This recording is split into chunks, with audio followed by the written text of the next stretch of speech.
Hi, and welcome to More Human, More Resources, the HR podcast for entrepreneurs. I'm Vicki Brown, your host and CEO of Vidamaneo Enterprises. As a serial entrepreneur, I understand that having the right expert help has been critical to my success. That's why I'm dedicated to telling you, in plain language, what's going on in the world of HR that might impact your business and what you need to do about it, with real actionable tips to help you master that list of must-dos and grow your leadership muscle. First things first, the information contained in this podcast is provided for general purposes only and is not to be considered legal advice. Your decision to adopt or not adopt any practice or procedure mentioned in this podcast is solely yours, and we bear no responsibility for the outcome. We urge you to always consult legal counsel and other appropriate licensed professionals. And with that, let's get into the show.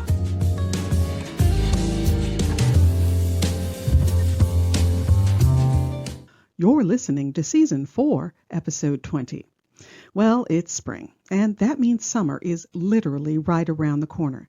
With the budding of buds and the sunning of sunshine, everyone's thoughts begin to turn to taking time off. And without a doubt, if it hasn't already, the subject of unlimited vacation or unlimited paid time off, or PTO, is bound to come up. But the topic can be so confusing, and you're probably getting all sorts of mixed messages. It's wonderful because you don't ever have to track anything ever again. It's awful because what are you supposed to do with Jimmy, who has decided to take every Friday off for the rest of time? Well, like most things in life and business, it's a mix of positive and negative. So in this episode, we'll dive into what it is, what are the implications, and if you do decide to implement unlimited PTO, how? So to start off, what the heck is unlimited PTO anyway?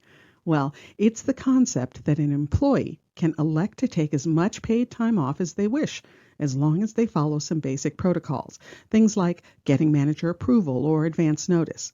They don't actually earn or accrue time off in the strict sense, so there's no need for tracking. And in fact, tracking may provide its own challenges that we'll talk about later. And PTO isn't separated by vacation and sick. Everything is all rolled into one, paid time off. Again, that presents some issues as well. Okay, so that's what it is.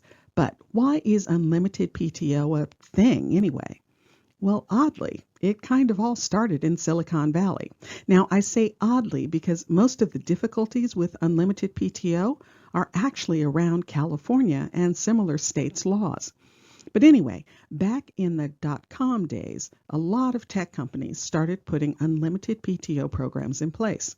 And during the years, we've seen a number of small businesses and high-profile companies adopt the concept. Netflix, Best Buy, the Virgin Group, just to name a few.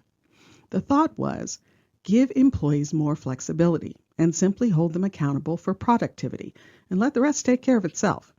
And that's actually the right thing a true leader should be thinking. But again, it has to get married to things like employment law restrictions and a knowledge of what might actually happen when the program is implemented. Will it really benefit the team and the organization? Now, solidly in the pro column are things like it helps with recruiting, and of course, the team appreciates the trust and flexibility it shows. But unfortunately, while the concept of unlimited PTO sounds great, it does come with significant legal and practical risks, especially in states like California. It can turn out to be a double-edged sword for businesses with several challenges that can transform the dream everyone had of limitless vacation into a logistical and legal nightmare. Let's start with, why are you taking time off? Now, I know that sounds like a question that would be eliminated from the process if you have unlimited PTO. But the issue is, there are more reasons to take time off rather than vacation time to rest and recharge. Are they taking time off because they're actually sick? Well, if your state has mandated sick leave laws, and these days more and more states are putting these in place, well, then the process needs to follow the sick leave mandate process. For instance, you may have a notice requirement on your unlimited PTO, something like you have to give your manager a minimum of testing, 1, 2, 3, 4, testing, 1, 2, 3, 4. Are they taking time off because they're actually sick? Well, if your state has mandated sick leave laws, and these days more and more states are putting these in place, Well, then the process needs to follow the sick leave mandate process. For instance, you may have a notice requirement on your unlimited PTO, something like you have to give your manager a minimum of 2 weeks' notice before taking time. Well, that can't really be applied to time that falls under sick time because most of the mandates, and particularly the California sick leave law, specifically allows the employee to notify you in advance if the sick leave is planned, which might happen when something like scheduled doctor's visits happen.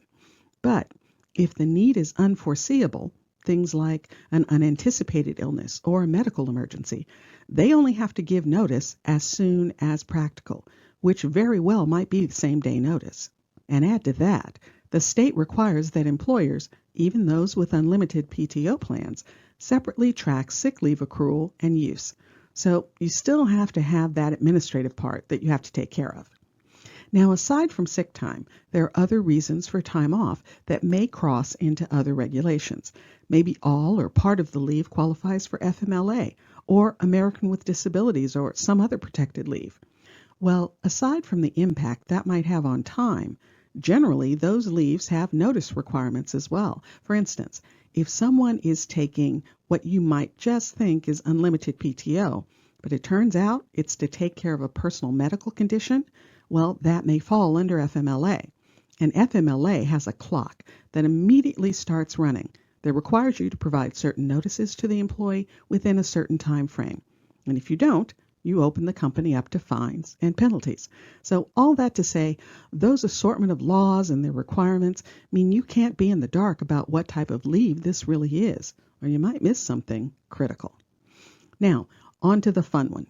Some states, California for instance, although they don't require you to offer vacation time, if you do, there are specific guidelines in place, particularly for non-exempt employees. You see, in California, vacation time is considered wages, and those wages are earned through the accrual process.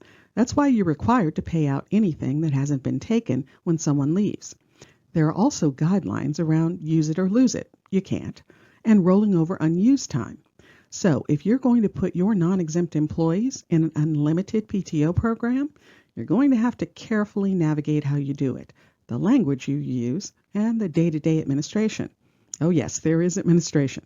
I'll just say it. Put your labor council on speed dial. Now, aside from all the legal hoops, you have to be aware of equity, meaning you have to carefully train your managers so that they're fair and consistent when they decide to grant or deny a vacation request. That process can so easily give rise to discrimination or favoritism claims because someone feels their manager is biased in managing the process. And it's also a good idea to look at the metrics.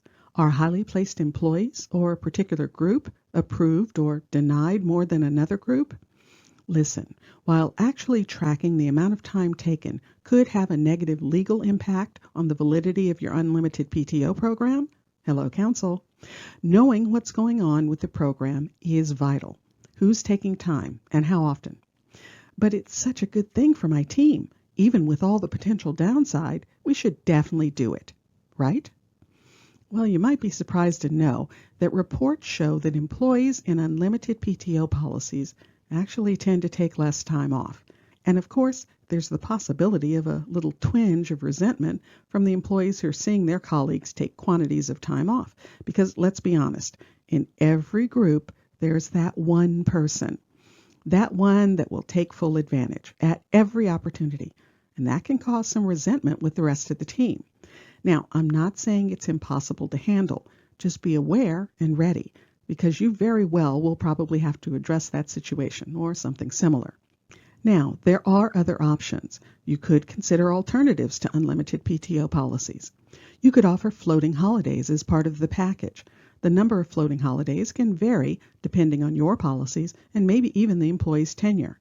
And floating holidays don't come with the baggage that accompanies unlimited PTO policies. All right, so you've weighed the upside and downside and decided an unlimited PTO policy is the way to go. As you're putting the program in place, keep these best practices in mind. Number 1, think carefully about what you want to actually call it. Something like flexible or self-managed PTO may be better than unlimited. and it may even help when it comes to curbing abuse. Number 2, carefully craft the program with the help of your counsel. When and how are employees requesting time? What's the criteria managers are going to use for approving or denying? For instance, do you have a blackout period when no time off is granted?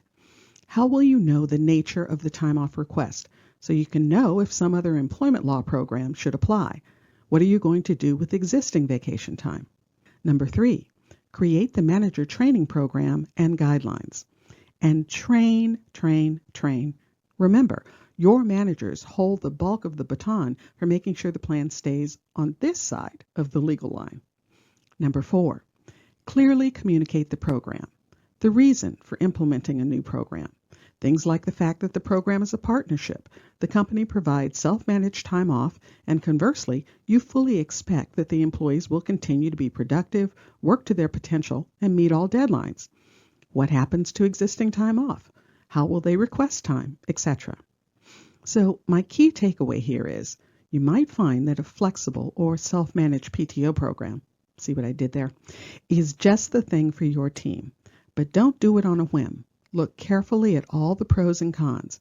And I'll say it again, absolutely consult with your labor counsel.